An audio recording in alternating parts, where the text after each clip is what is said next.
Hello everyone, welcome back to the channel. In this video we'll dive into INSTASIZE app review in order to check if the app is worth using. So let's quickly dive into it.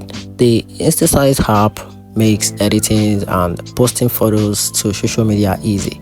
It offers cropping, filter, text overlay, resizing and broader tools so your pics fit perfectly on Instagram, TikTok or similar platform.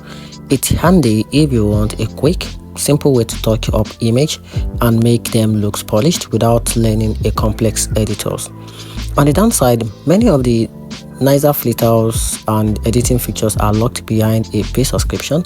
Also, some user report occasional crashes or export issues when working with large file. So in my opinion, INSTASIZE is worth using if you want an easy, fast way to prep social media content.